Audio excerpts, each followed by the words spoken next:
Unidos, ¿no? Donde ya hay 18 estados con algún tipo de cannabis para uso personal, pues la Cámara de Representantes a nivel federal ya aprobó un proyecto para poder regularla legalmente a nivel federal, lo cual de convertirse en ley, pues eliminaría cualquier sanción penal para quienes fabriquen, distribuyan o posean cannabis en todo el país.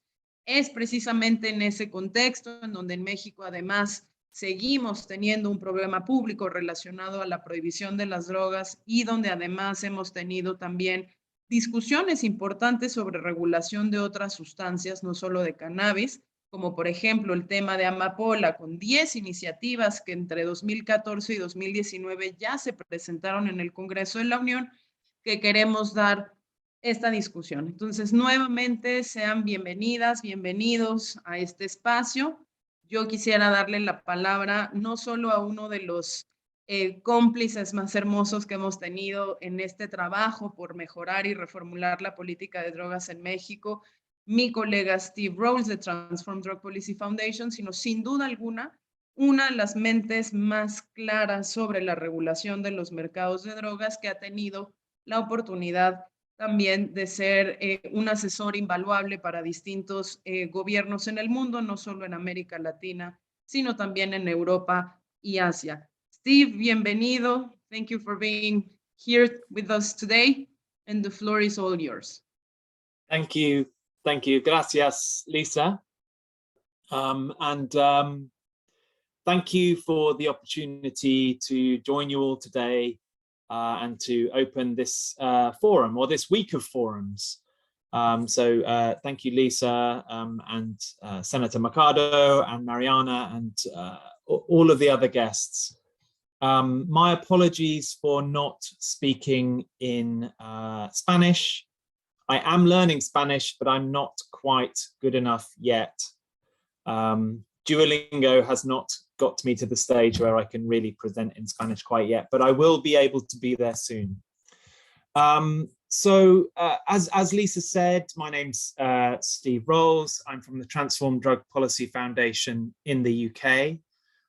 We've been in a partnership with MUCD for 10 years now, working on precisely the issues that we are discussing today and over the course of this week.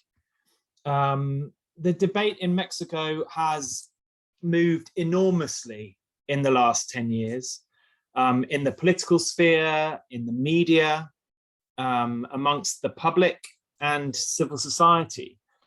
And this progress, I think, has been led significantly by civil society organizations, not least the heroic efforts of Lisa and Frida and MUCD and all of the MUCD team, past and present. But sometimes, as Lisa has suggested, progress in Mexico can feel like 2 steps forward and 1 step back, or sometimes even worse, 1 step forward and 2 steps back. But I think we can stay optimistic. Mexico is on the threshold of real change, and MUCD and other organizations and other social movements and public movements have brought us here.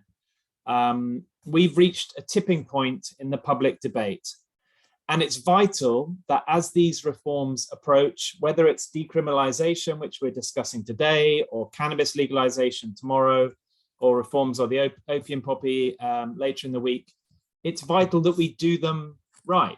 It's that we need to do them the right way. It's not just good enough to pass these laws, they have to be done right.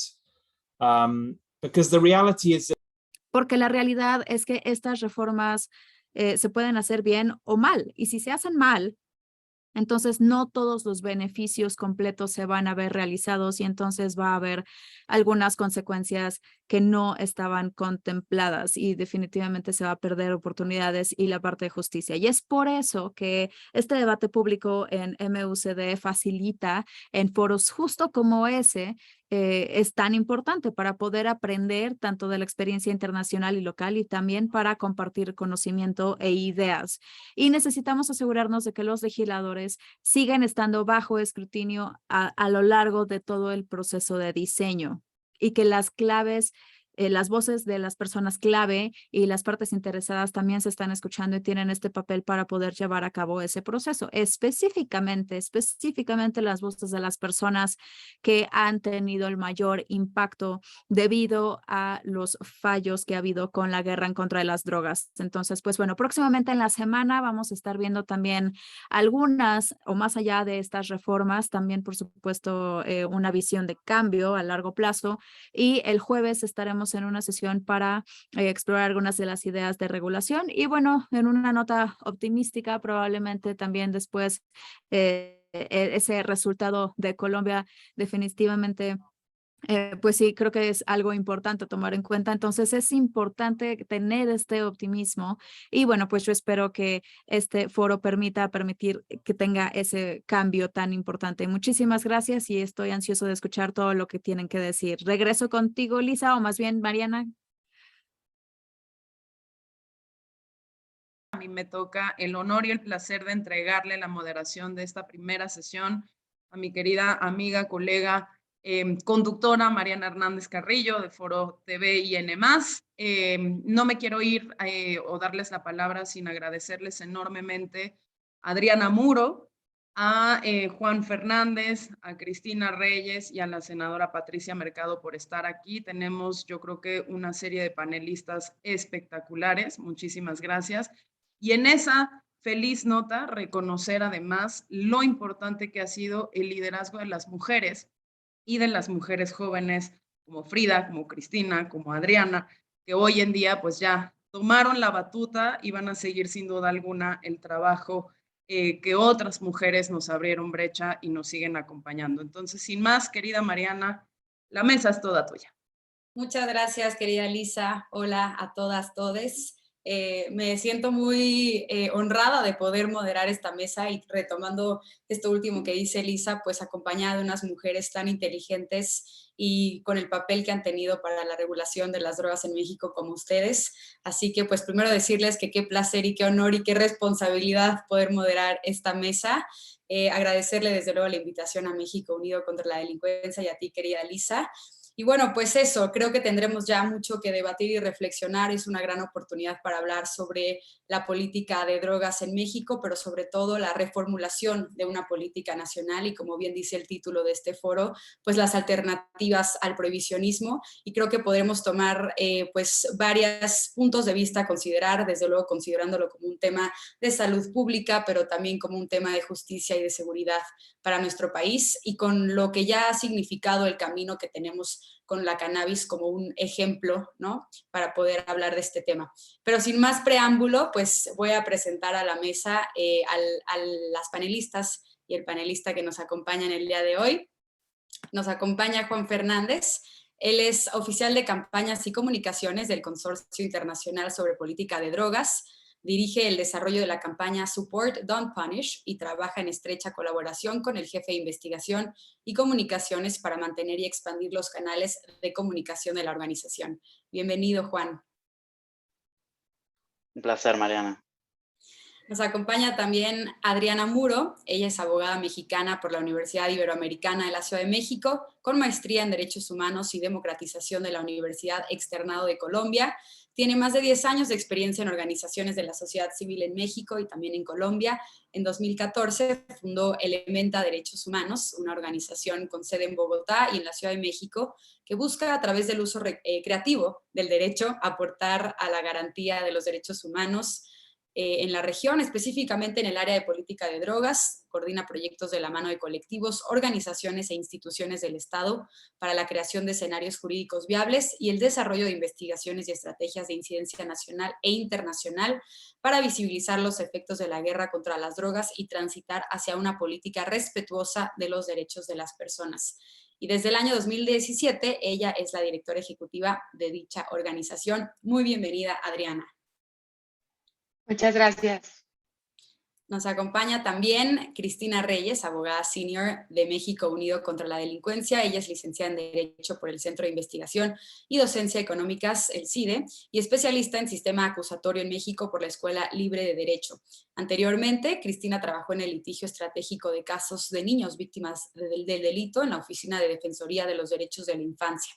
Formó parte del equipo de proyectos normativos y armonización legislativa del programa Pro Justicia de USAID México, en el que participó con organizaciones de la sociedad civil para la elaboración de diversas leyes que conforman al sistema penal acusatorio.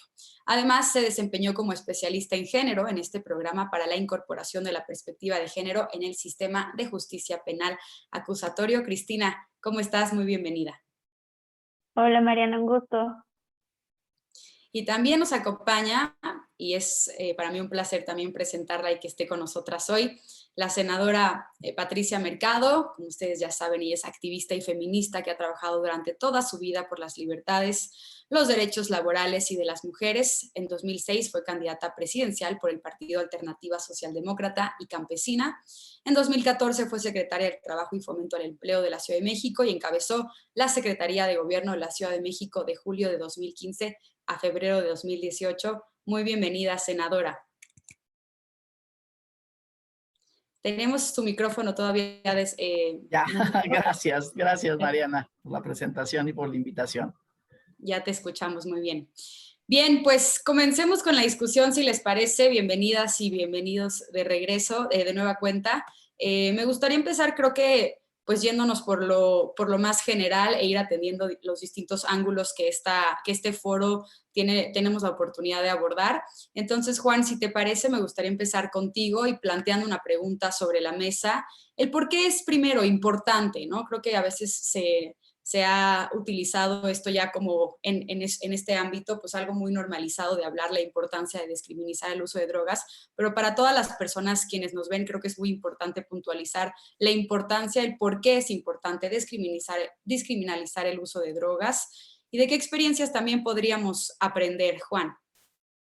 Muchas gracias, Mariana, y gracias a México Unido contra la Delincuencia y a Transform por el apoyo a este panel. Como decías, trabajo para el Consorcio Internacional sobre Políticas de Drogas, que es una red global de casi 200 organizaciones. Tenemos la suerte de contar con miembros, organizaciones miembros excelentes como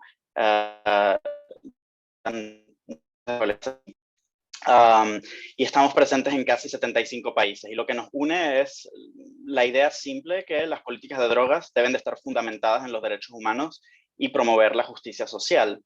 Entonces, como red, tratamos de energizar y fortalecer este movimiento mundial para reparar los daños de las políticas punitivas y, en vez de estas políticas punitivas, promover respuestas justas. Y es particularmente importante que hoy estemos hablando de una de esas respuestas porque consideramos que la descriminalización es una de esas respuestas justas que tenemos que promover y expandir.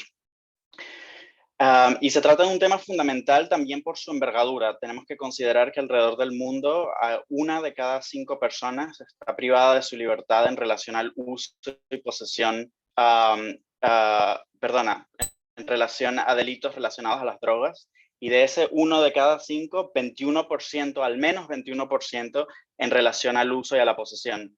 Pero este número yo urjo a que lo consideremos con cierta precaución, porque son números que provienen del Estado y sabemos que en la mayoría de las jurisdicciones la distinción entre persona usuaria y persona traficante es porosa, sino completamente arbitraria. La descriminalización, entonces, por esta envergadura de la que estoy hablando, esta magnitud del daño que hace a nuestras sociedades, tiene un gran potencial de transformación para construir este mundo más justo. Y quizás antes de hablar de la importancia y relacionado a ello, me gustaría definir lo que el IDPC considera descriminalización.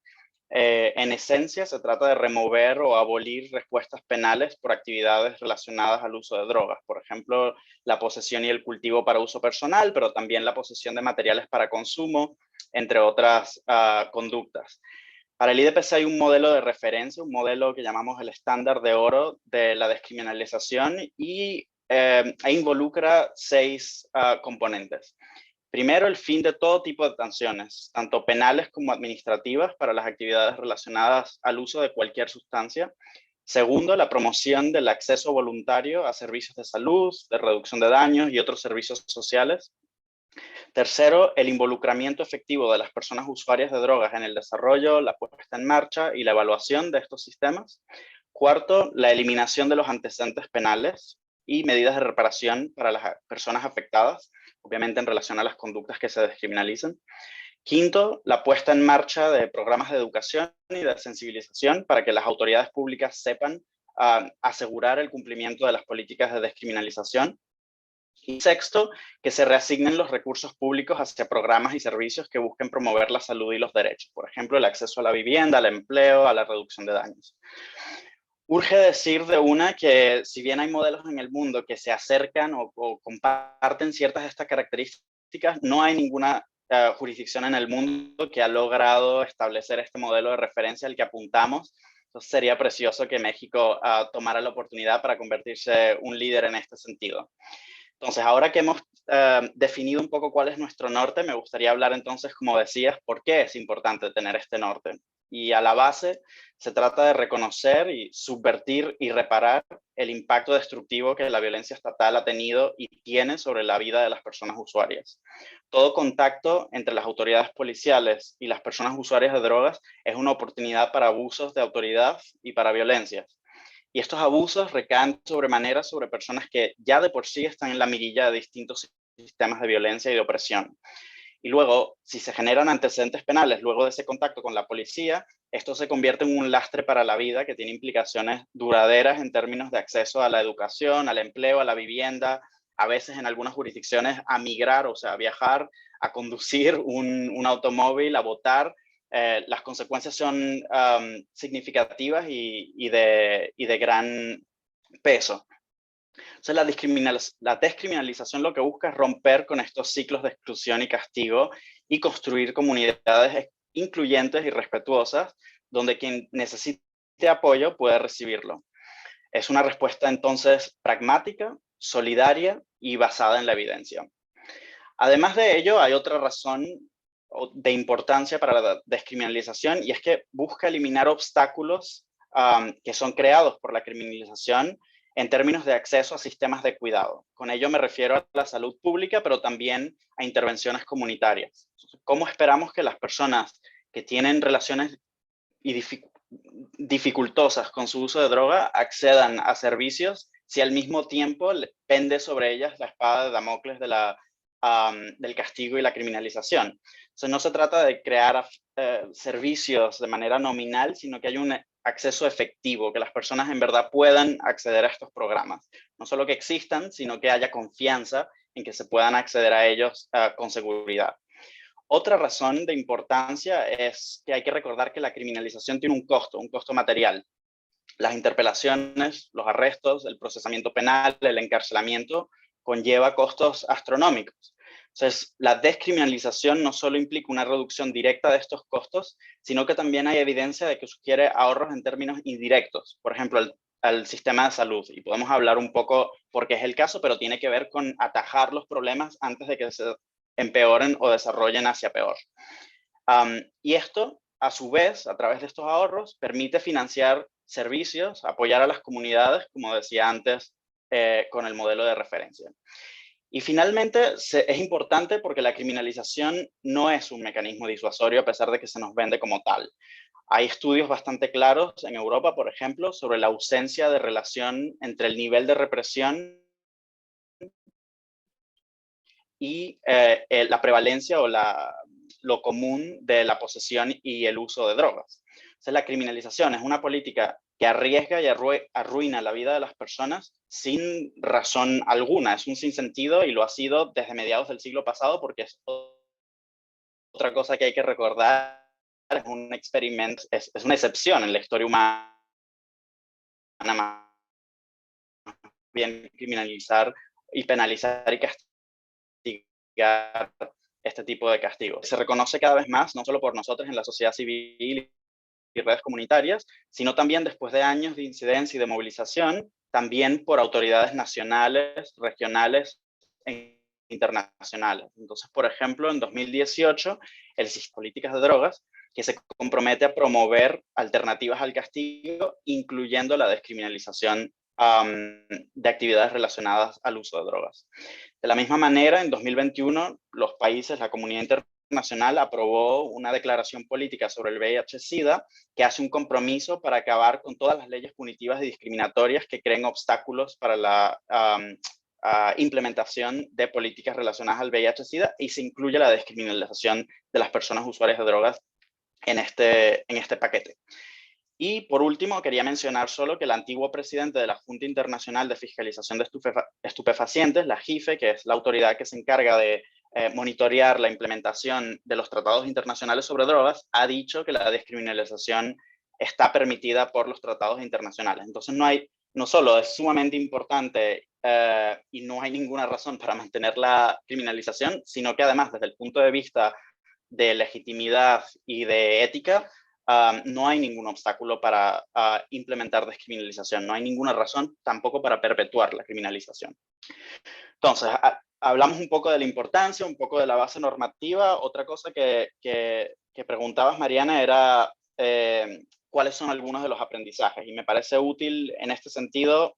Hay tanto aprendizaje, y eso es algo que hay que agregar, que es bastante esperanzador. No estamos hablando de políticas utópicas completamente nuevas. Hay 65 jurisdicciones en 46 países donde hay algún tipo de modelo de descriminalización. Todos tienen sus luces y sus sombras, pero no se trata de nada rebuscado. Hay modelos de descriminalización, de hecho, en vigor desde 1970, en Uruguay y Holanda, por ejemplo, que son los primeros dos países que adoptan este modelo. En el caso de Uruguay nunca se criminalizó porque el gobierno rechazó adoptar esa visión un poco hegemónica que surgió en los años 70 alrededor de la criminalización de estas conductas.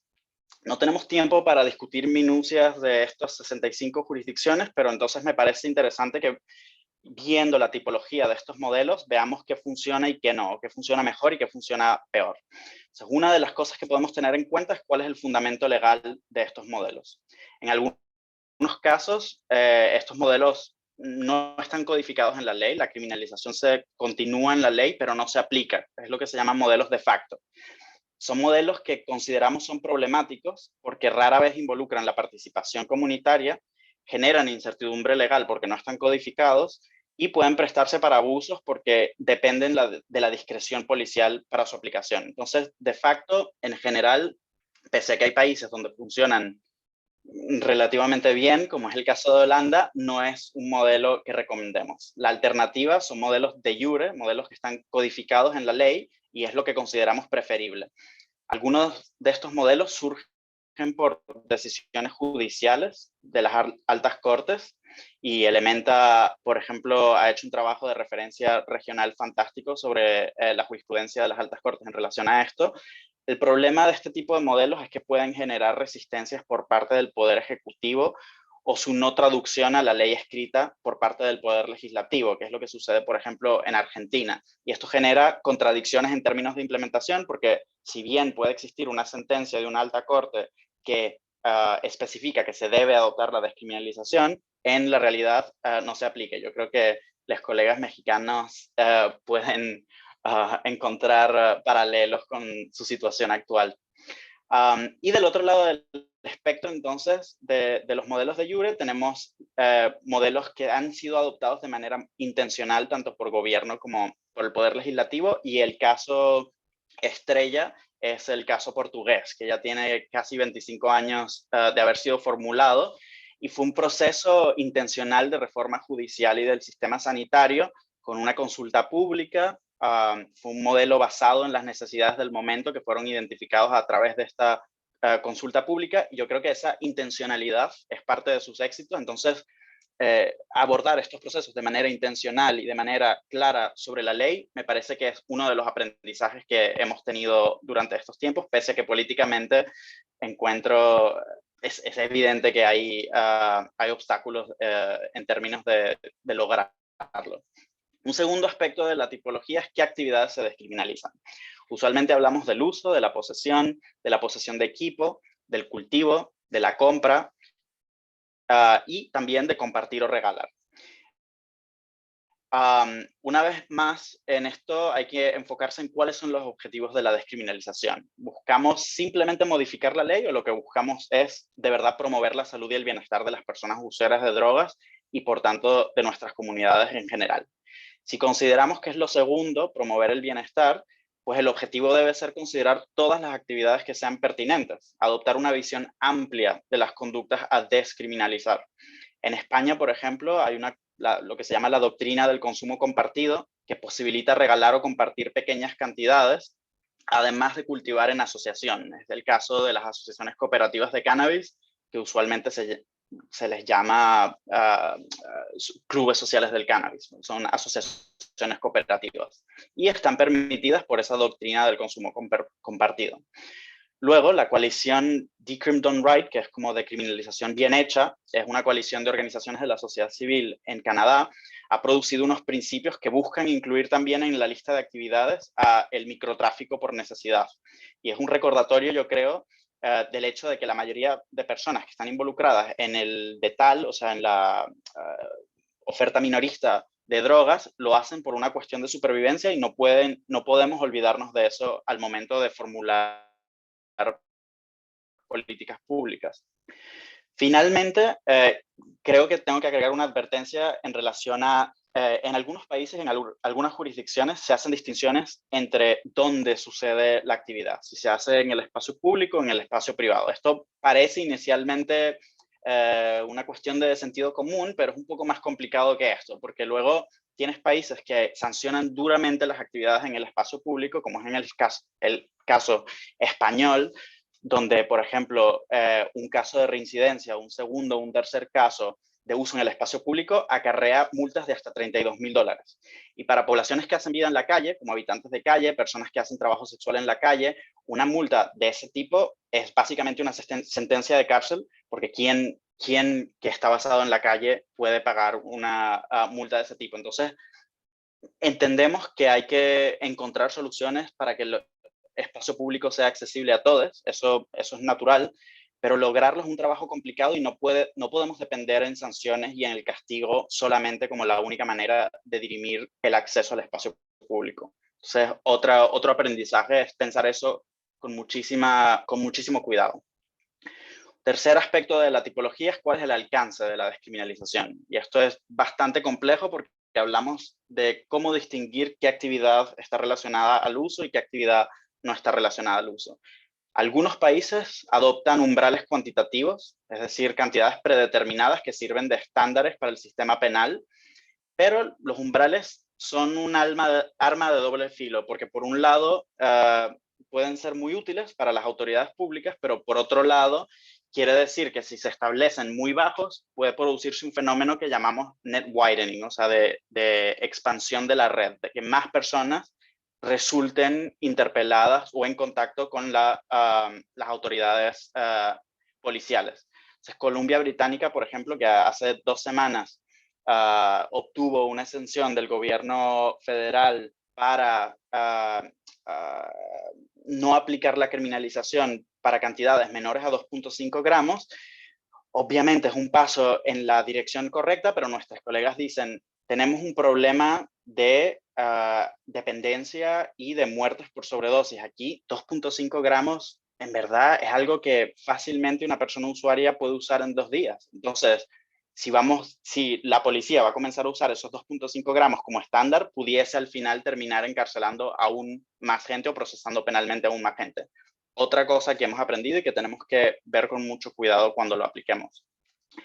En Colombia, yo creo que esto es interesante, hay el caso de las altas cortes que han matizado un poco estos umbrales con el principio de la dosis de aprovisionamiento, que especifica que no es suficiente considerar el uso en inmediato, sino que hay que pensar también uso próximo en el tiempo. Y esto alude a la posibilidad de que los umbrales cuantitativos no sean vinculantes, sino más bien indicativos. Otra de las consideraciones a tener entre muchas otras consideraciones. Y yo creo que a esto es a lo que iba con este punto, que es que cada caso tiene que ser considerado en su contexto. No podemos pensar de una manera exageradamente positivista cuando cuando pensamos en la descriminalización, porque las realidades de cada individuo y de cada situación van a ser diferentes. Entonces, el sistema que desarrollemos tiene que permitir cierta flexibilidad en ese sentido para las consideraciones de caso por caso. Luego hay la cuestión de qué sustancias vamos a descriminalizar. En muchos países se ha adoptado una descriminalización de una sola sustancia, el cannabis, la coca o los hongos psilocibios. Otras han ido por todas las sustancias.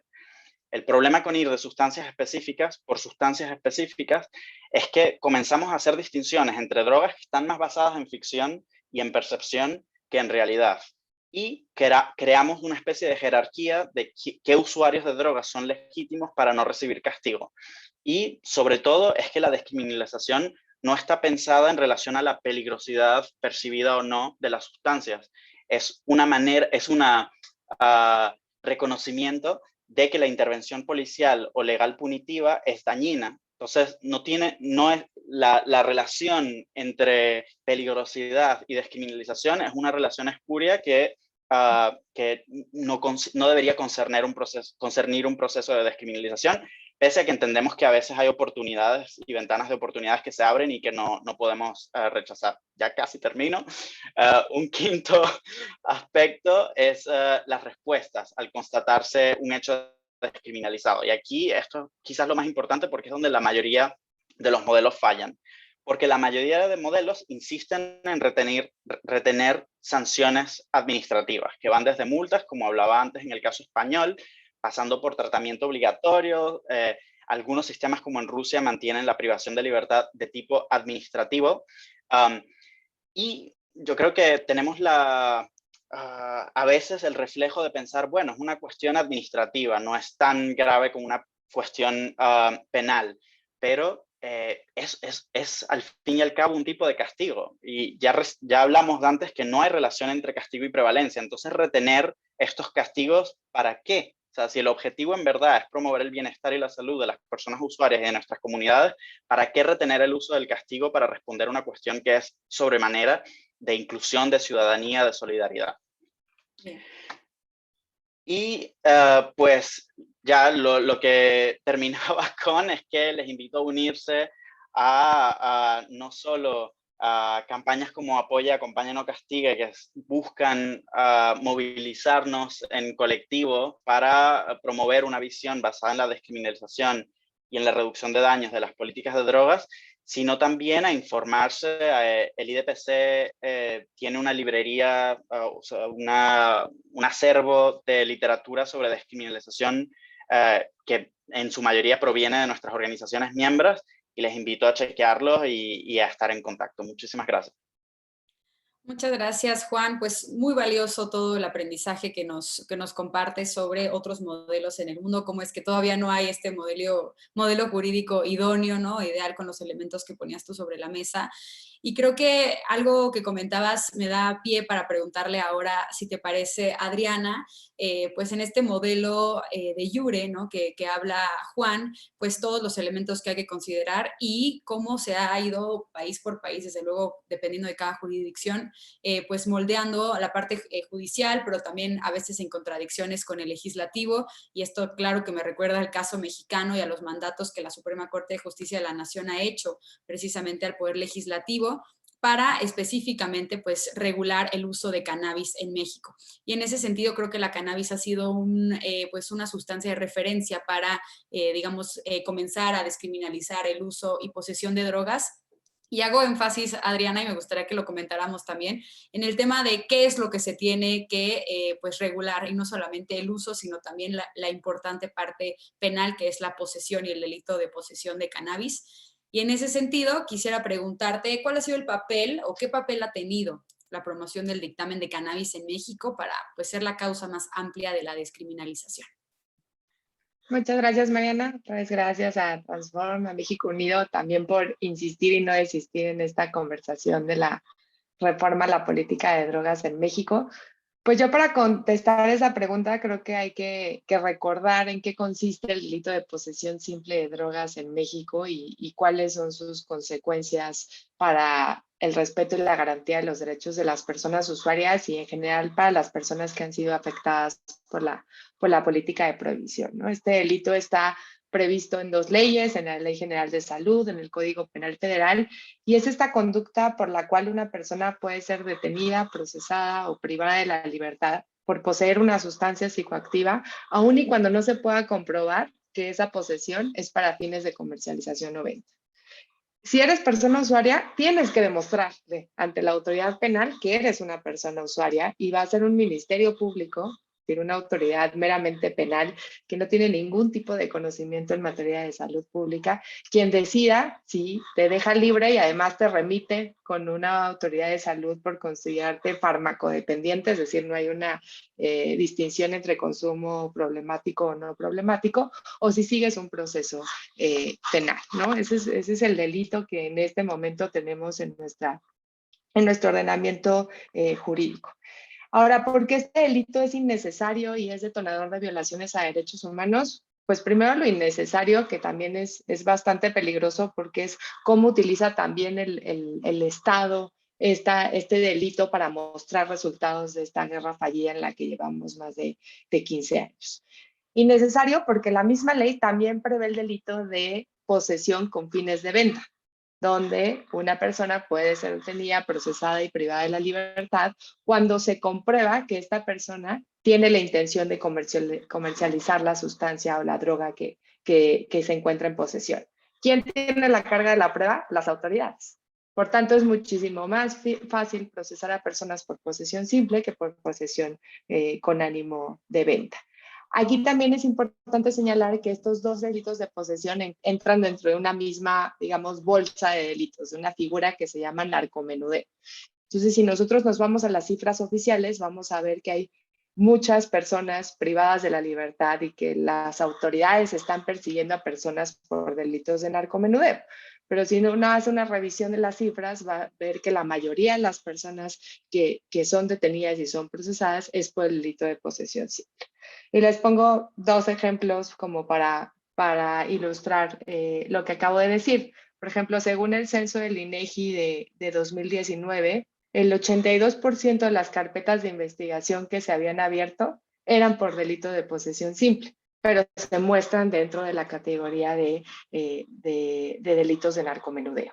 Y también el censo del INEGI habla que el 20% de las personas que están en prisión preventiva por delitos de narcomenudeo son por posesión simple, ¿no? Recordando esta figura en donde se investiga para detener, aquí realmente nada más habría que detener porque no hay que investigar, hay 20% en ese año de personas privadas de la libertad. Entonces, vemos que es un delito totalmente innecesario y que es, creo yo, perversamente utilizado para mostrar resultados que no se han tenido en los últimos años frente a la guerra contra las drogas. ¿Y por qué es un detonador de violaciones a derechos humanos? Lo primero es porque esta posibilidad de detener, ¿no?, que la policía tiene de detener a personas usuarias, ha dado origen a prácticas violatorias de derechos humanos. Una de ellas es la extorsión, ¿no? A las personas usuarias con toda razón nos da miedo que si nos detienen nos lleven al Ministerio Público. Bueno, ahí hay toda una lógica de extorsión por parte de policías y también de otras autoridades dedicadas a la seguridad pública que no tienen competencia, pero ahí están, que también están deteniendo a personas usuarias. Entonces, para no llevarlas al Ministerio Público, muchas veces son extorsionadas con dinero.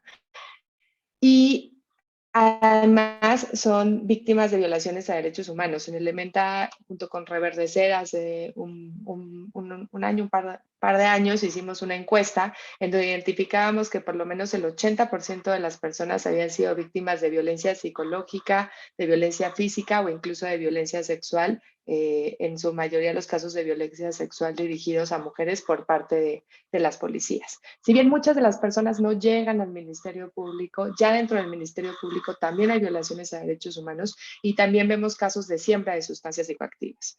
¿Y cuál es la sustancia por la que más se detiene y se procesa y se priva de la libertad a personas por el delito de posesión simple? Precisamente es el cannabis, ¿no? Acción de un mercado en el que se incluya la despenalización de la posesión simple. Y si bien hay muchos debates en relación a cuántas personas hay privadas de la libertad por este delito, si todas son personas usuarias o no, lo cierto es que el censo del INEGI del 2020 nos habla de que hay 5.674 personas privadas de la libertad por este delito, lo cual debería de ser sumamente grave si nos regresamos otra vez en qué consiste la conducta, ¿no? A poseer una sustancia y a que no se pueda demostrar que esa sustancia es para fines de comercialización.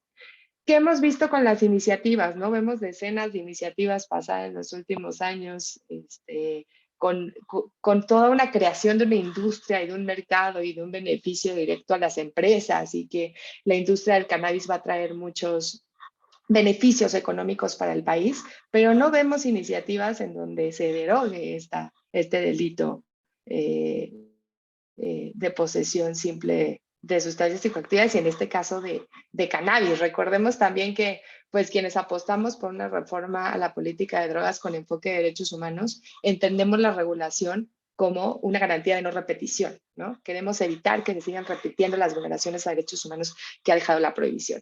Y lo que hemos visto en estas iniciativas es que se mantiene intacta el delito de posesión simple, ¿no? A pesar de que ha habido senadoras como Patricia y organizaciones de la sociedad civil que han insistido constantemente en la necesidad de despenalizar este delito, se mantiene, y lo que se busca arreglar, que es lo que hablaba un poquito Juan del gramaje, es vamos a subirle gramaje un poquito, ¿no? Tenemos 5 gramos de cannabis, vamos a subírselo a 28 gramos. Bueno, no, mejor a 200 gramos. Lo que creo que ignora esa intención de únicamente subir el gramaje, la realidad de las prácticas de violaciones a derechos humanos, ¿no? No importa que se suba a 28 o a 200, porque si la policía es capaz de sembrar 29 o 30, o si va a seguir manteniéndose el delito, yo tengo como policía la posibilidad de seguir extorsionando a las personas usuarias de droga. Lo que nosotros también hemos llamado la criminalización administrativa, ¿no? Porque son estas multas de las que hablaba Juan, en donde también se incluyen en las iniciativas, y hay muchas personas que no pueden pagar esas multas, ¿no? Entonces volvemos a este círculo vicioso de la extorsión y de las violaciones a derechos humanos, ¿no? Y creo que es muy importante ser muchísimo más radicales en no es suficiente los pronunciamientos de la Suprema Corte. Necesitamos cambiar la legislación en México y no podemos seguir atadas a la voluntad política de los gobernantes en turno, ¿no? Necesitamos un cambio en la legislación, porque en este momento seguramente Cris lo explicará mejor, pero tenemos sometido el ejercicio del libre desarrollo de la personalidad a la burocracia de la autoridad administrativa que emite el permiso para poder usar y consumir cannabis y estar en una esfera de protección en donde la autoridad penal no pueda detener y procesar, ¿no? Sin embargo, creemos que ya van 3 años de insistencia, ¿no? de una orden directa de la Suprema Corte de Justicia de la Nación, y esperamos también que no se nos vaya otra legislatura, ¿no? Porque mientras se nos va una legislatura, más personas siguen siendo extorsionadas, detenidas, violentadas, y ojo, creo que aquí hay un tema que atraviesa la clase. Las personas que son detenidas y privadas de la libertad en México por el delito de posesión simple tienen un perfil específico, ¿no? Un perfil socioeconómico, un perfil de color de piel, y también estamos viendo ahí las consecuencias de la prohibición como un sistema de opresión que interactúa. Si queremos garantizar una reforma radical y una reforma que realmente subir los gramajes, ¿no? Yo creo que hay que ser muy empáticas ahí. Lo importante es despenalizar la posesión simple de sustancias psicoactivas. Bien, muchísimas gracias, Adriana. Pues ya abordamos un poco la parte de las iniciativas en el legislativo y también pues sí, el tema de cannabis específicamente, porque creo que como a lo largo de la semana se va a hablar de diferentes sustancias, pero en este caso concentrándonos en la cannabis. Cristina, pues te paso el balón con esta pregunta que hace también Adriana, el tema de cómo esta contradicción entre la Corte y lo que ha mandatado ya la Suprema Corte de Justicia de la Nación en México y pues que el Congreso todavía no pueda aprobar un dictamen de cannabis que regule todos estos aspectos que tanto Adriana como Juan han abordado, pues permite o ha dado pie a que muchas personas sigan siendo violentadas sus derechos humanos y encarceladas precisamente por utilizar cannabis y poseer cannabis. Y creo que hubo un fallo histórico, así se consideró el año pasado cuando la Corte declara inconstitucional la criminalización absoluta de cannabis en México y sin embargo hoy todavía no tenemos la regulación que quisiéramos en México y en ese sentido quisiera preguntarte, pues considerando justo estos precedentes, ¿cuáles son las oportunidades en la Suprema Corte de Justicia de la Nación para cuestionar el delito de posesión simple? ¿Qué tal? Buenas tardes a todas y a todos. Un gusto poder compartir este panel con grandes colegas y hoy me gustaría aprovechar esta oportunidad para resaltar los puntos clave de la de posesión simple en la Suprema Corte de Justicia de la Nación, pues también un poco con la esperanza de que podamos visualizar en dónde están las áreas de oportunidad en el futuro, sobre todo pensando en justamente lo que ya menciona Adri, la regulación que está pendiente en el Congreso de la Unión.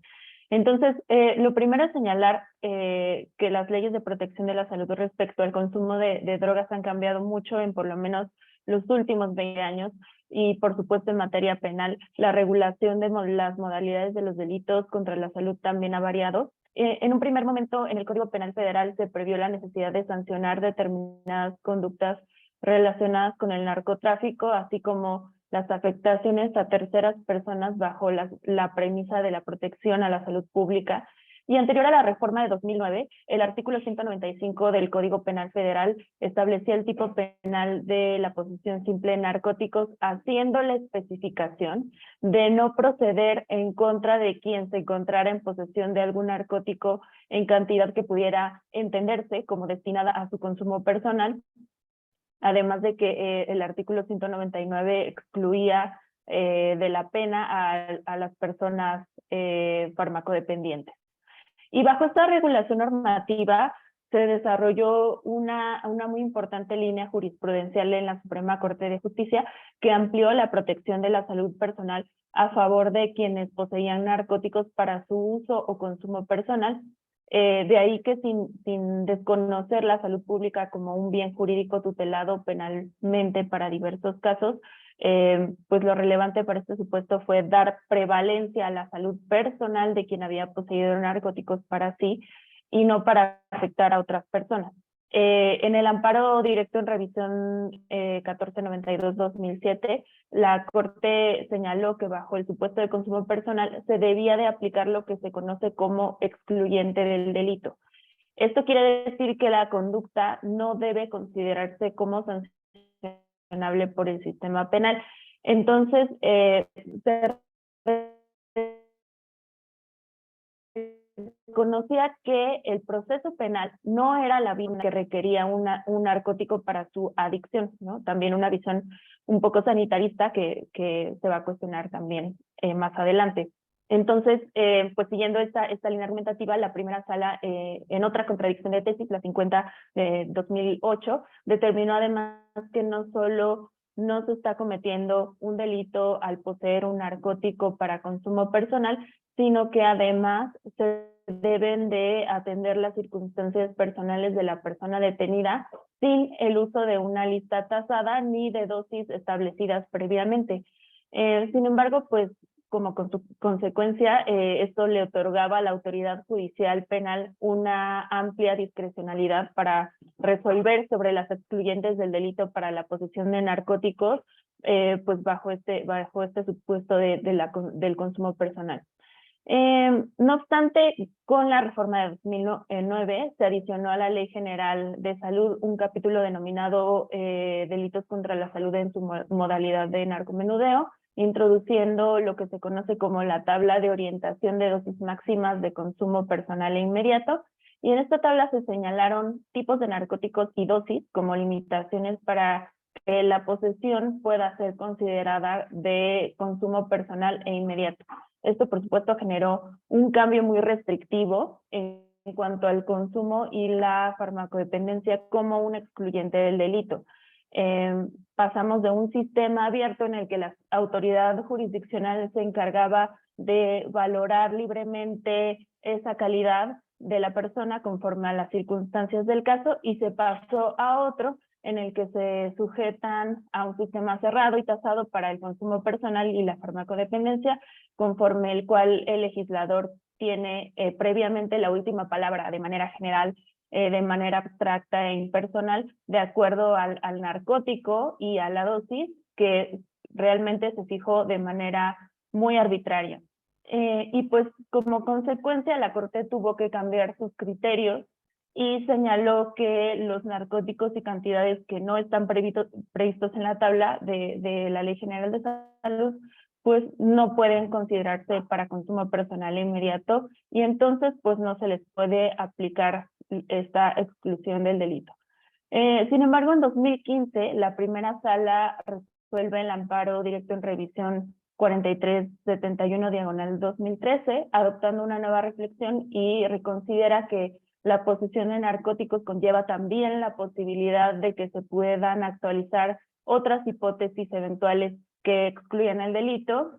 En este caso en específico se reconoció que puede existir un estado de necesidad que justifique la licitud de determinada cantidad y calidad de narcótico, por ejemplo, para salvaguardar la salud o incluso la vida de una persona, o bien de eximente de culpabilidad, por ejemplo, tratándose de una persona farmacodependiente, para lo cual también debe atenderse a su condición personal y la dosis específica que deba consumir atendiendo a sus condiciones personales y condición especial de vulnerabilidad. También aquí implica un escrutinio estricto de cada caso. Y bueno, finalmente se establece que en este tipo de casos no se constituiría el delito. Y en este año 2015 es especialmente relevante porque también fue el año en el que la primera sala emitió el fallo del caso Smart, en el cual se reconoce por primera vez el derecho de las personas consumidoras de cannabis al libre desarrollo de la personalidad y protegió todas las conductas relacionadas con el consumo de la sustancia, incluyendo, por supuesto, la posesión.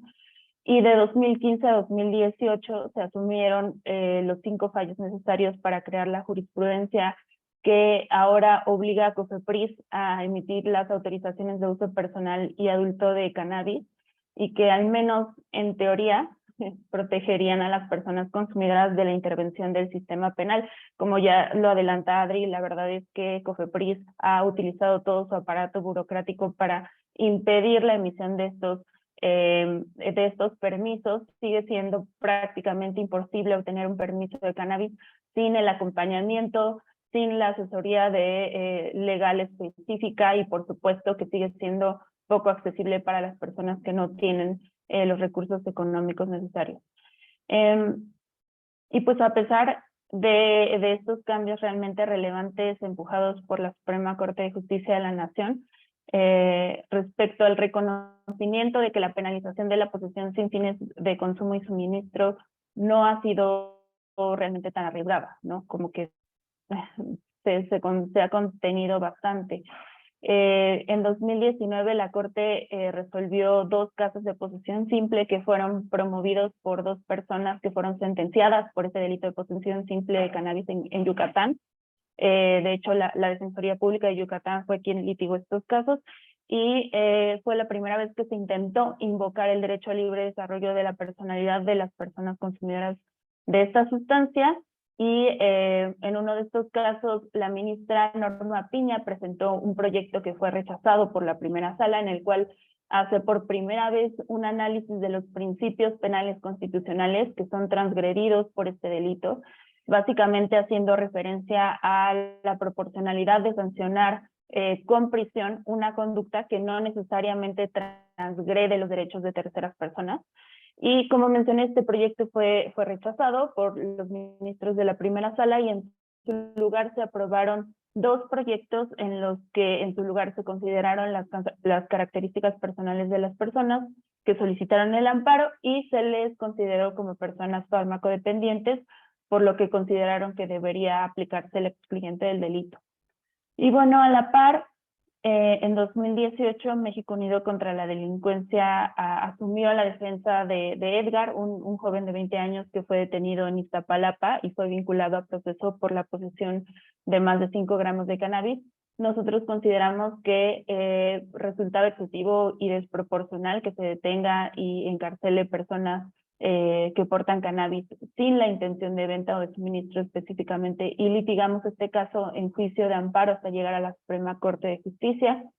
Este caso se resolvió el pasado 11 de mayo de 2022 y el proyecto lo elaboró el ministro Juan Luis González Alcántara Carranca, y pues este proyecto fue, siendo muy franca, por decir, decepcionante, realmente, porque pues a pesar de que reconoce como válidos nuestros 3 argumentos fundamentales, que son: 1, la posesión simple sí viola el derecho al libre desarrollo de la personalidad; 2, la posesión para uso estrictamente personal no protege a la salud pública, pues no genera afectaciones sobre terceras personas; y 3, el derecho penal debe ser utilizado de última necesidad y respetar los principios para no tener un Estado autoritario.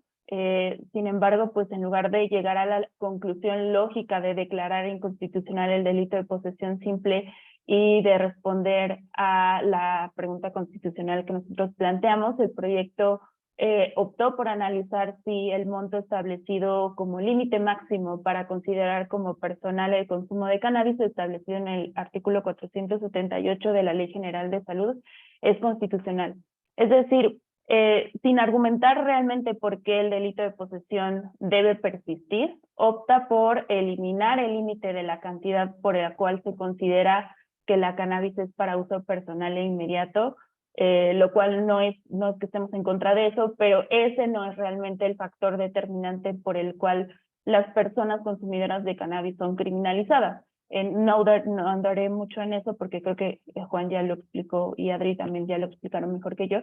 Pero sí quiero hacer énfasis en que la amenaza de la detención policial debe considerarse también como parte de la criminalización de las personas usuarias de cannabis. Sobre todo, creo que en el gremio jurídico la criminalización se piensa tan solo como la sanción última que ocurre al final del proceso penal, y no. El delito de posesión simple permite que las autoridades desperdicien sus pocos recursos en la persecución de personas que usan drogas y pequeños narcomenudistas a costa de atender delitos que sí dejan víctimas.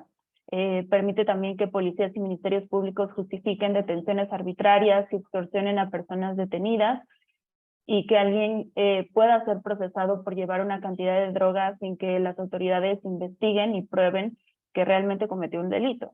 En 2018, el año en el cual Edgar fue detenido, se registraron un total de 70.705 investigaciones por delitos de narcomenudeo en personas adultas, y de estas investigaciones, 81.6% se iniciaron por el delito de posesión simple, y de esas, 93.8% fueron por cannabis. También 8.9 de las investigaciones se iniciaron por el delito de posesión con fines de comercio o suministro, 2.7 por comercio de narcóticos y 0.1% por suministro. Es decir, la Procuración de Justicia Estatal se enfoca en criminalizar y perseguir delitos que realmente no tienen una afectación a terceras personas.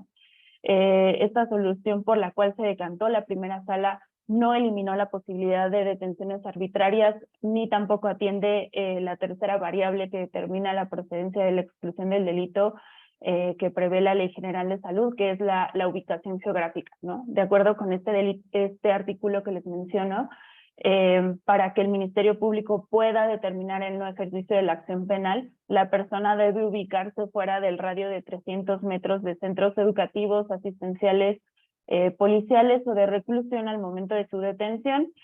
Cuestión pues también que es muy arbitraria, porque tampoco requiere que la persona haya afectado a terceras personas por poseer una sustancia en un lugar determinado. Entonces, la existencia de este delito solo ha servido para justificar el uso del sistema penal como un método de control social también.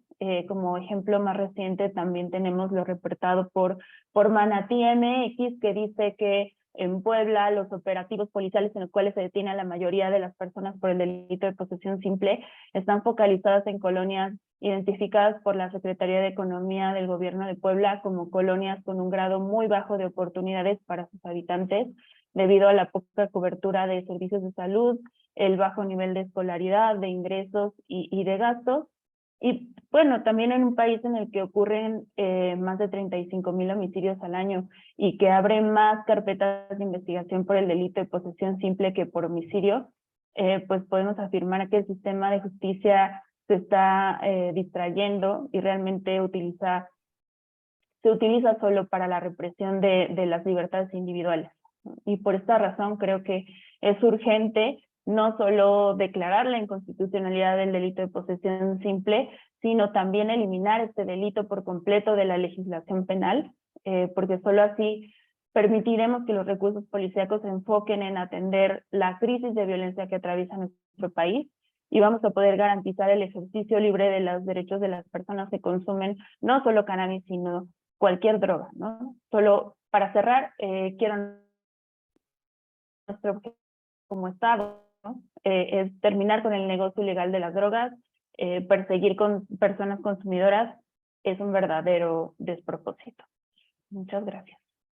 Muchas gracias, Cristina, y creo que es fundamental entender todo esto para las personas que no somos abogadas, pues todo lo que hay detrás desde el Poder Judicial y las decisiones que ha tomado la Suprema Corte respecto a esta materia en México. Y aprovecho también, Cristina, para felicitar a todo el equipo de México Unido contra la Delincuencia por este amparo que presentaron y pues el alcance que pudo tener. Lamentablemente, como ya lo expones tú, pues la Corte no llegó a esta conclusión lógica de eliminar el delito de posesión simple, a pesar de sí reconocer que pues viola el derecho a la libre personalidad el tema de la posesión para uso personal.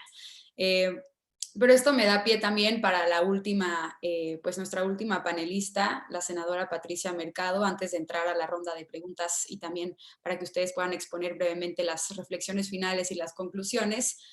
Porque dice, senadora, dice Cristina, la existencia de este delito se utiliza como un método de control social y creo que ese es el centro del debate también, el tema de la posesión simple y la expectativa, como también decía Lisa Sánchez al inicio de este conversatorio, pues la expectativa que había con la llegada de este nuevo gobierno y con la mayoría que tenía en el Congreso, desde luego Morena, pues para aprobar una regulación completa y enfocada en derechos humanos para el tema de cannabis específicamente.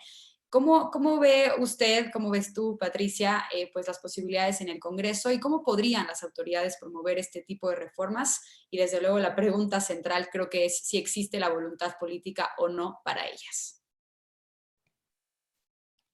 Muchas gracias, Mariana, y pues muchas gracias a México Unido por esta invitación y bueno, por esta semana que van a tener, que me parece muy importante seguir discutiendo la razón, las razones, la evidencia y seguir dando este debate contra la política prohibicionista, que creo que desde que habló Juan y luego Adriana y ahora Cristina, pues creo que están claros todos los elementos de que no es el camino, no está siendo el camino, sino que todo lo contrario nos está, digamos, nos atrasa, nos enreda en una política de violación de derechos humanos y todo lo que esto significa.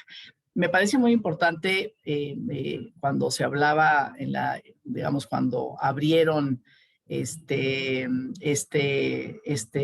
foro, este evento, cuando planteaban esto de, ¿no?, un paso hacia atrás y algunos un paso hacia adelante y algunos hacia atrás. Creo que ahí estamos, ¿no? Ahí estamos. Creo que hemos dado muchos pasos hacia adelante. La despenalización del debate, digo, hace 10 años era algo, 10 años, un poco más, 15, ¿no?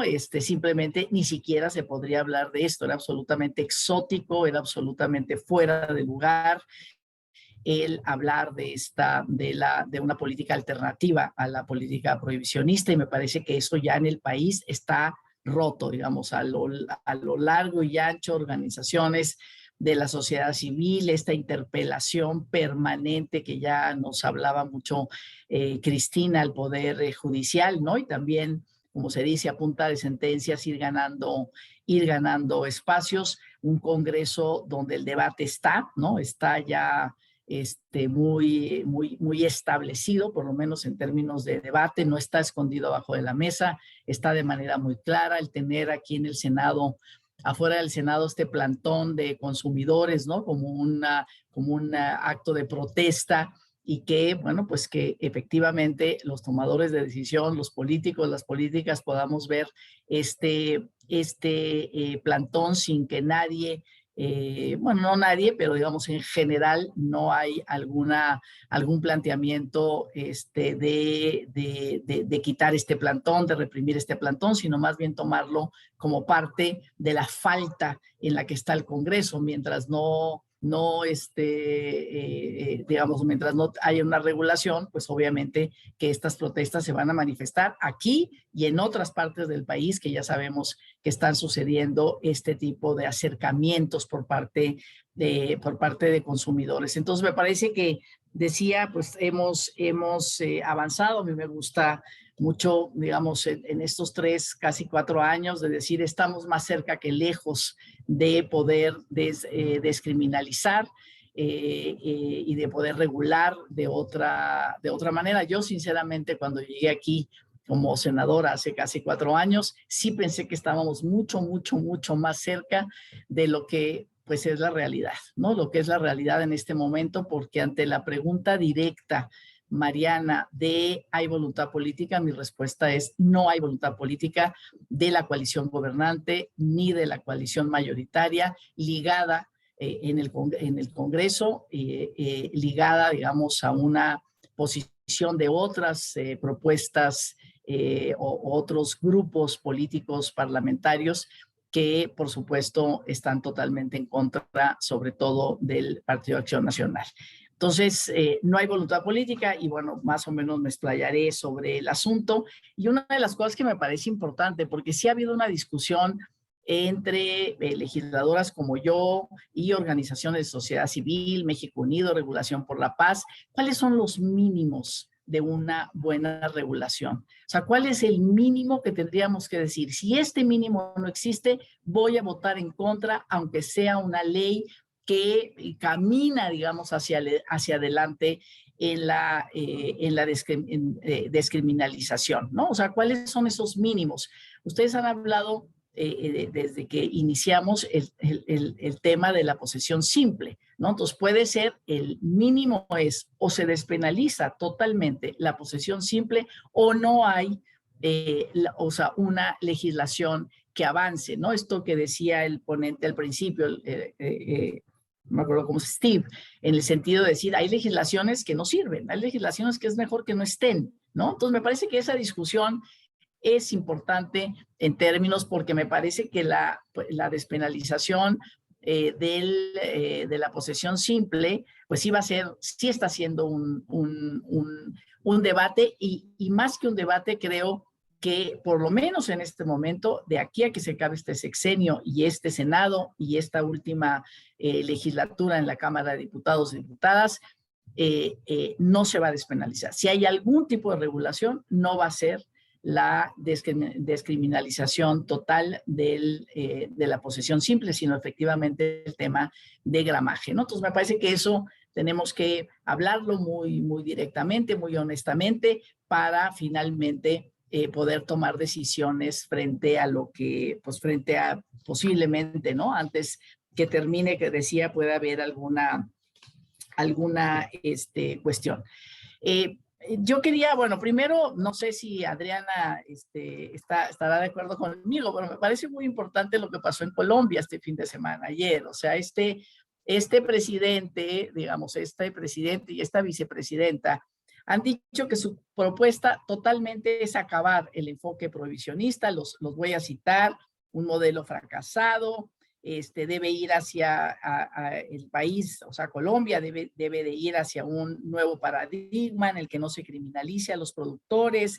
El tema, bueno, habrá programas que garanticen ingresos seguros y dignos a la población rural, ¿no? También dando alternativas para otro tipo de siembra. Entonces me parece muy importante, porque además, pues la coalición gobernante ha felicitado a este nuevo gobierno electo en Colombia, y que van a poder hacer cuestiones conjuntas, bueno, pues aprovechemos el asunto. Hace 2, 3 años tuvimos una reunión de legisladores de América Latina donde participaron senadores de Colombia y bueno, estaba como muy interesante su propuesta y me parece que ahora podríamos incluso, si me hablan de alternativas, reforzar esas conexiones en un país como México y como Colombia, que tenemos tanto que ver en la región con el tema de drogas. Entonces, me parece que eso es una buena noticia que hay que aprovechar. Entonces, decía, sí hay, como decía Lisa en la mañana, hay un estancamiento en esta discusión, no hay voluntad política para seguir con la regulación. Por cierto, también decía Lisa que somos muchas mujeres, pero realmente la fuerza de las mujeres aquí en el Senado, la senadora Olga Sánchez Cordero, cuando estuvo Jesús Rodríguez, ahora la presidenta de la Comisión de Salud, la senadora Margarita, ahorita se me fue el nombre de la senadora por Durango, que es presidenta de la comisión, ella está totalmente a favor de la regulación. Y incluso ha hecho foros en Durango sobre el tema. Ella quisiera impulsar este dictamen en la Comisión de Salud, pero bueno, pues simplemente eso es Margarita Valdés, la senadora, pues no hay acuerdo. Sobre todo el presidente, el secretario de Salud, el equipo de salud de la Secretaría en general, el equipo, digamos, más decisorio de la Secretaría de Salud a nivel federal, no están de acuerdo, no están de acuerdo con estas evidencias, no les parece razonable que realmente el tema de la descriminalización y la regulación como un tema de salud realmente pueda favorecer más que dañar, digamos, mucho más a la población. El presidente hace unas semanas dijo, no, a mí me dicen que regule las drogas, la cannabis y que vamos a recibir muchos impuestos. A mí no me importan los impuestos, dijo, no me importan los impuestos, me importa la salud de la gente y no tenemos acuerdo, ¿no?, sobre el tema de salud, cuando efectivamente el argumento de los impuestos pues es el argumento menos importante, digamos, en toda esta discusión. Hay una parte auténtica, digamos, de una falta de consenso en el gobierno federal entre sus propios integrantes. Hay una falta de consenso de cómo manejarse frente a eso. Incluso la política de seguridad, ¿no? Digamos, por lo menos en el discurso, que es vamos a los problemas estructurales de pobreza, de falta de oportunidades de la gente, con programas que puedan empoderar para que los jóvenes no transiten a estas digamos, redes del narcotráfico, la política de abrazos no balazos y tal, no tiene una correlación, porque podría ser muy natural decir, si esta es tu política de seguridad, pues tendría que tener una correlación directa con una política no prohibicionista, sino efectivamente de abrazos no balazos a los consumidores, digamos, y todo lo que esto significa, pero no hay una correlación. Entonces, me parece que auténticamente hay una confusión muy grande y políticamente, o sea, ahora sí con intereses políticos enfrente, pues no hay un convencimiento que esto pueda ser algo, ahora sí que el pueblo de México quiera, y por lo tanto más bien es como que se piensa que las mayorías no están de acuerdo con esta política de regulación y por lo tanto entonces pues no se impulsa para no perder esa base social que se tiene, ¿no? Y yo decía no solamente eso, sino por ejemplo en la Comisión Nacional contra las Adicciones, pues ahí tenemos a un director, ¿no?, totalmente a favor de todo lo que estamos diciendo, pero decía que los personajes adentro de la coalición gobernante que están a favor tienen menos fuerza, ¿no? Tienen menos fuerza y un poco pues en la historia, ahora me parece, en la historia es cuando tuvimos el gobierno de la alternancia, cuando una propuesta de izquierda importante ganó grandes espacios en el Congreso de la Unión, representados por el Partido de la Revolución Democrática. Durante esos años, o sea, con una representación parlamentaria muy importante, no se le entró a este tema, era un tema que no estaba en la agenda pública. Y ahora, pues, digamos, pues tenemos, digamos, otra propuesta mayoritaria digamos, definida como una propuesta de izquierda que tampoco está, digamos, y lo digo de izquierda porque, bueno, las izquierdas se definen, ¿no? Por sus plataformas a favor de derechos y libertades, pero no tenemos esto, ni lo hemos tenido en la historia. Y ahora tenemos a un partido que es la segunda fuerza, que es aquí en el Congreso, la bancada de Acción Nacional, que también siempre está planteando todo el tiempo que esta discusión no es una discusión importante, que la Corte no le ha ordenado al Congreso, que ya está lo que la Corte dijo, que era nombrar inconstitucionales estos artículos de la Ley General de Salud, que ya no hay nada que hacer, que no nos ha ordenado la regulación y por tanto no tenemos que ir allá. Entonces, bueno, pues hay, digamos, fuerzas que se unen para que esta regulación, para que estos dictámenes o algún dictamen pueda ser ya votado y asumido por el Congreso de la Unión.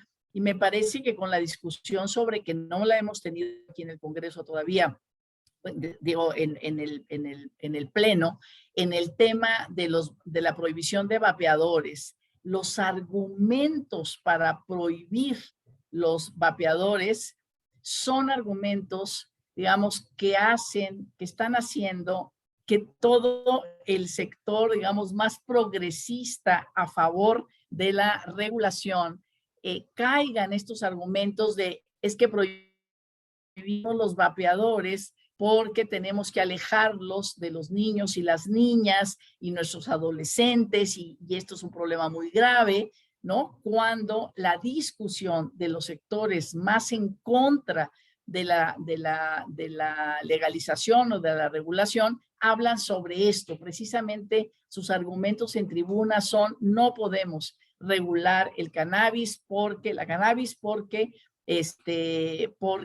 esto va a implicar que nuestras niñas, nuestros niños y los adolescentes, digamos, tengan acceso a esto sin que la sociedad lo pueda evitar, ¿no? Entonces, me parece que me preocupó mucho esa discusión en el sentido de que hermana, ¿no?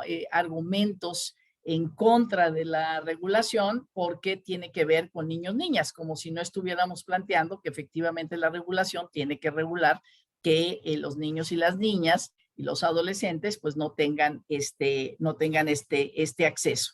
Así es que decía, pues con eso ya cierro, no hay voluntad política, creo que cada vez se van a cerrar más los canales, porque vienen ya, digamos, elecciones el año que entra, elecciones muy importantes y luego ya la elección del 24 y pues por lo general estos temas ligados a libertades sobre todo son temas que la clase política se retira de esas discusiones en lugar como de buscar los argumentos digamos, los argumentos que pueden hacer empatía con la población en el sentido de que se entienda, digamos, que son temas más relacionados a la salud, más relacionados al bienestar, más relacionados a la seguridad que a un asunto de represión o de sanciones. Pero bueno,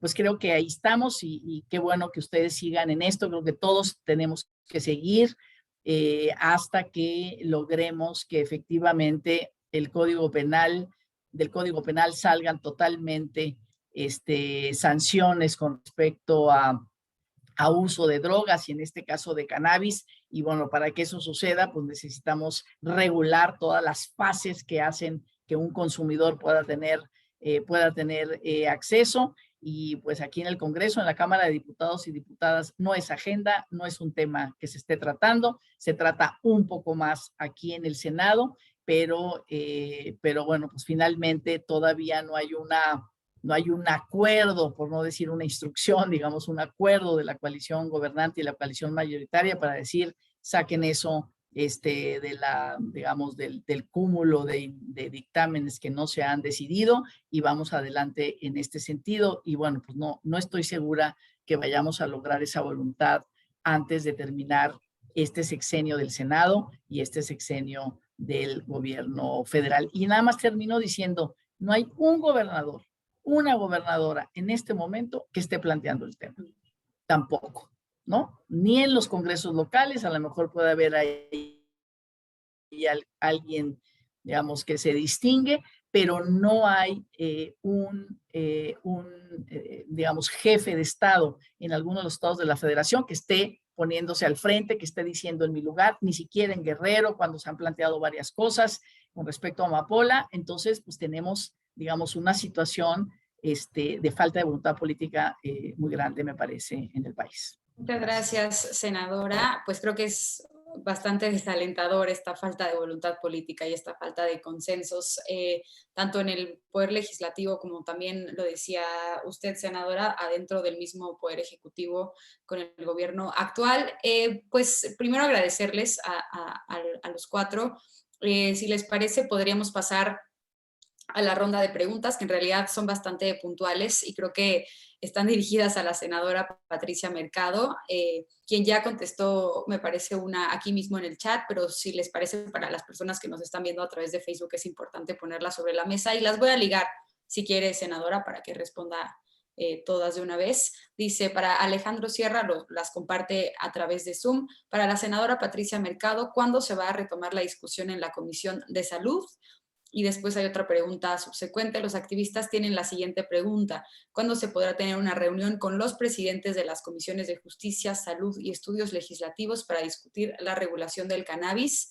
Y también, ¿qué podemos hacer para ejercer presión como ciudadanos para que se aborde este asunto en tiempo y forma? Y una última, si sería posible poner el tema a consulta pública. Y bueno, el tema de la presión dicen que está dirigida a los participantes en general, entonces también si hay alguien más que quiera responder esta pregunta, por lo pronto le doy la palabra a la senadora Patricia Mercado. Sí, yo también estoy de acuerdo. Me gustaría mucho que Cristina, Adriana, Juan hablaran sobre qué tipo de presiones pueden hacer los ciudadanos para que se aborde, ¿no? este tema. Me parece muy importante. Pues yo les decía lo de la Comisión de Salud. Tenemos una presidenta totalmente que públicamente, cuando se dio la discusión del primer dictamen aquí en el Senado, totalmente de acuerdo, votó por supuesto a favor, y también en el Pleno, ¿no? Y también incluso hizo algunos foros en Durango a favor de la descriminalización, porque ella decía de ahí, pero bueno, no se ha hecho. En algún momento de este recorrido se le dio la fuerza para la decisión a la Comisión de Justicia y se le quitó la fuerza a la Comisión de Salud, lo cual en ese momento vimos bien, digamos, porque en la Comisión de Salud había más, en la Comisión de Justicia había más posibilidades de construir acuerdos entre las diferentes fuerzas políticas. Y de ahí salió ese primer dictamen.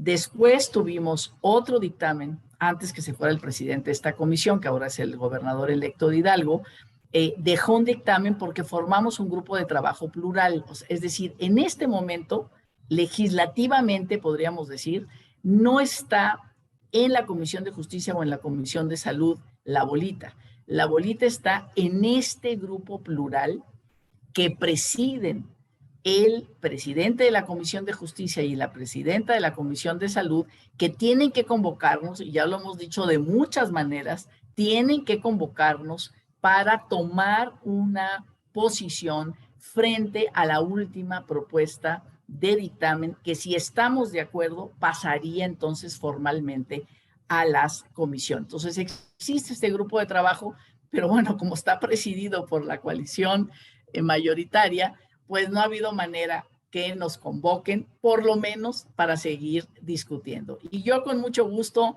le digo a la presidenta, le digo al presidente de la Comisión de Justicia, es un buen un senador, digamos, que acaban de nombrar de la mayoría de Morena, le digo a la presidenta de la Comisión de Justicia y a la presidenta de Estudios Legislativos que, pues que se presten a tener una reunión, por lo menos para escuchar a los grupos de activistas de cómo están viendo en este momento la situación. Con mucho gusto lo hago y bueno, también ustedes pueden dirigirse directamente y bueno, pues ver si si podemos concretar una reunión de esta naturaleza, que no sea necesariamente de toma de acuerdo, sino más bien de un diálogo que hace mucho no tenemos con ustedes, digamos, con estas presidentas de estas comisiones. Presidentas, presidente. Muchísimas gracias, senadora. Pues nos quedan pocos minutos para terminar este foro, pero creo que vale la pena poner de nuevo sobre la mesa esta última pregunta.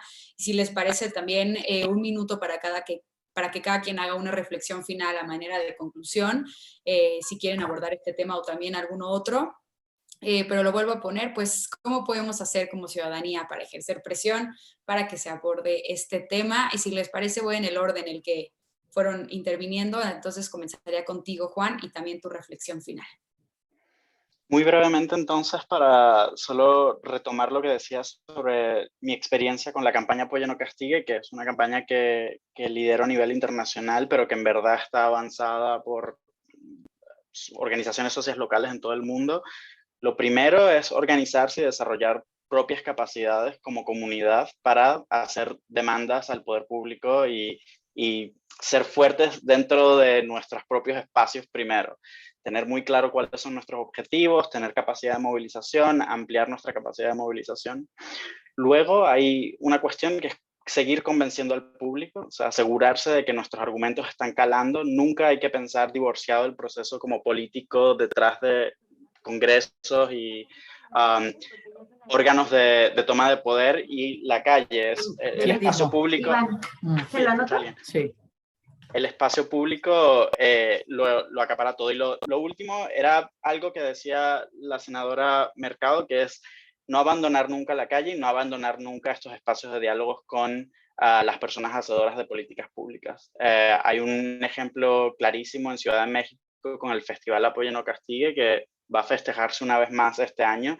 Nunca hay que abandonar esto. Y lo último que voy a decir es la experiencia de nuestros colegas en Noruega.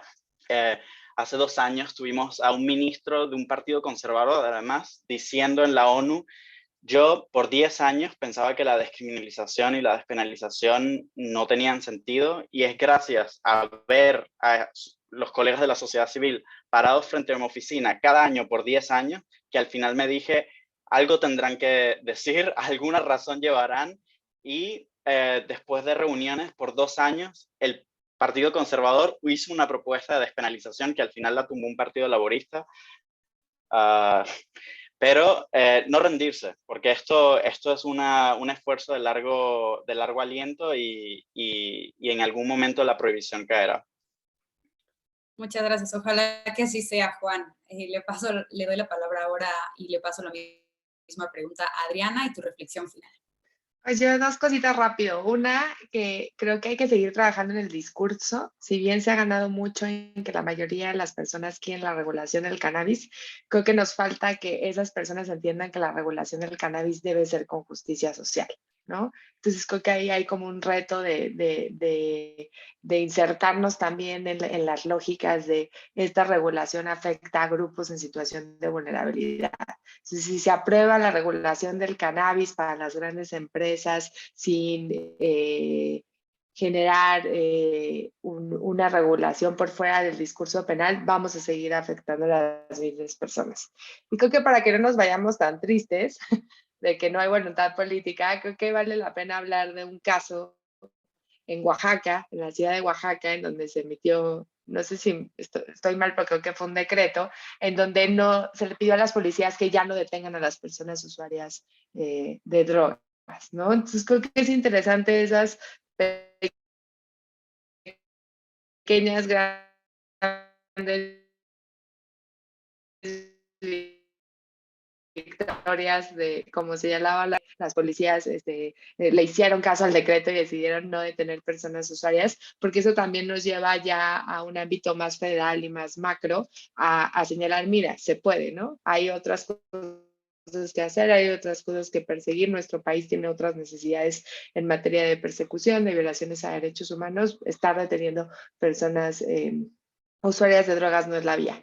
Y nada más una tercera rápido, pues sigan, pues yo estoy muy emocionada, esperemos que la emoción siga, pero sigamos la experiencia colombiana. Creo que ahí vienen cosas muy interesantes, somos países muy parecidos y hay que, como señalaba la senadora, estar en contacto, en constante comunicación porque creo que vienen cosas muy buenas por allá.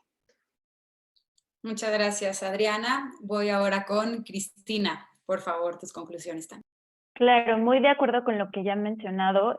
Otra cosa que creo que es muy importante es que nosotros como ciudadanos que ya hemos tenido como contacto con este tema, que estamos convencidos que el sistema penal no tendría por qué intervenir en la esfera de decisiones de las personas consumidoras, creo que también tenemos que pues de alguna forma acercar esta información a otras personas que no conocen del tema y sobre todo también pues hacerlas entender que no es nada más un tema de personas que consumen drogas, ¿no? Que la prohibición y que este uso autoritario del sistema policial y del sistema penal no solamente afecta a las personas que consumen drogas, sino que puede afectarnos a cualquier persona, ¿no? No solo porque cualquier persona puede ser víctima de una detención arbitraria, sino también porque los recursos que se utilizan y que se destinan, que son muchísimos, para pues la persecución de los delitos de drogas, es dinero que no se está utilizando para la prevención ni la atención de otros delitos que realmente sí tienen víctimas y que nos tienen sumida en esta crisis de violencia que realmente en México es insostenible, ¿no? Entonces, también nos conviene a todos, ¿no? Creo que es un discurso también que tenemos que poner sobre la mesa, que tenemos que obligar a nuestras autoridades policiales y de persecución penal a enfocarse en lo que realmente está lesionando el tejido social. Completamente de acuerdo y ojalá que haya muchas y muchos legisladores escuchándonos. Me gustaría que así fuera para que hubieran escuchado todo lo que se ha comentado aquí, especialmente aquellos quienes se oponen tanto de Morena como del Partido Acción Nacional. Pues finalmente voy contigo, senadora Patricia Mercado, y también hay una última pregunta para ti también y dice, ¿qué tanto cree que los amparos apoyen al cambio cultural en torno a la forma en la que se interpreta el uso del cannabis? Bueno, esta última me parece muy importante que sigan los amparos, que siga este litigio, estrategio, todo lo que nos ha dicho Cristina, Reyes, lo que ha hecho México Unido, creo que ha cambiado. O sea, realmente cuando yo decía que muchas de las cosas que han cambiado, esa punta de sentencias es en serio. Hemos ganado mucho a partir de poder hacer este tipo de litigios y ganar este tipo de amparos. Yo quería decir sobre la consulta pública, yo creo que ya no es viable porque ya es una decisión de la Suprema Corte que es parte del derecho al libre desarrollo de la personalidad. Entonces me parece que no necesariamente, porque este es un derecho también de minorías, no es un derecho necesariamente de mayorías, ¿no? Es un derecho también de minorías y si lo ponemos a consulta, pues puede haber mayorías, digamos, que digan que no, cuando ya la Corte dijo que es constitucional el reconocimiento del derecho a la libre, al libre desarrollo de la personalidad. Y sí, para decirle a Adriana, bueno, sí, de verdad yo soy absolutamente optimista. No, sí me parece que esto que han dicho ustedes el día de hoy nos da ánimos para seguir adelante. Y también el tema de que no solamente hay que esperar, y creo que el tema del aborto nos ha enseñado mucho, o sea, no hay que esperar a la cuestión nacional, ¿no? Que suceda aquí en el Congreso, sino que hay cuestiones que podríamos hacer a nivel local con respecto a la criminalización. Entonces, bueno, simplemente dejar este tema en la mesa, que a nivel local, y ahí las ciudadanías locales tienen mucho que hacer, no solamente la mirada frente al Congreso de la Unión, sino la mirada frente a sus propios congresos y frente a sus propios gobiernos. Y a lo mejor vamos teniendo como en Oaxaca, ¿verdad? Estas lucecitas, ¿no? En el camino que nos van ayudando, como está pasando, repito, con la despenalización del aborto en muchos estados, digamos, a obligar, ¿no? Finalmente al Congreso de la Unión a tomar esas decisiones de los estados en lugar de que sea al revés. Entonces yo creo que podemos hacer y podemos hacer mucho. Gracias.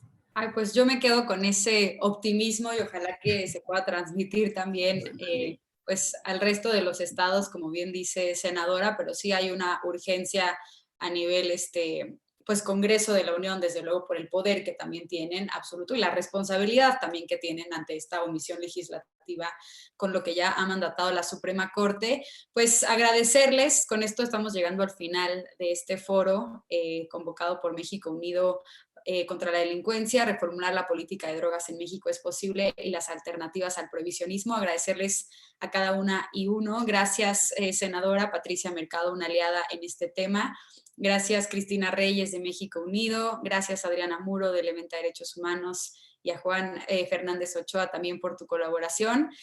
Para mí fue un honor haberlo moderado, aprendí muchísimo de ustedes también y bueno, también reconocerles, porque creo que en este tema sí ha habido avances, es gracias a las organizaciones de la sociedad civil, desde luego también a las aliadas como usted, senadora, pero desde luego que sin la sociedad civil creo que no tendríamos este conversatorio ahorita. También invitarles a todos quienes nos ven a través de Facebook, agradecerles porque nos estén acompañando y también decirles que va a haber este tipo de foros durante toda la semana convocados por México Unido contra la Delincuencia. Mañana sobre mercado de cannabis y su regulación en México, también me parece que a las 12 del día, entonces para que estén pendientes. Y pues bueno, de nuevo agradecer la invitación y decirles que fue un honor y un placer haber estado con ustedes y muchas gracias por acompañarnos. Muy buenas tardes.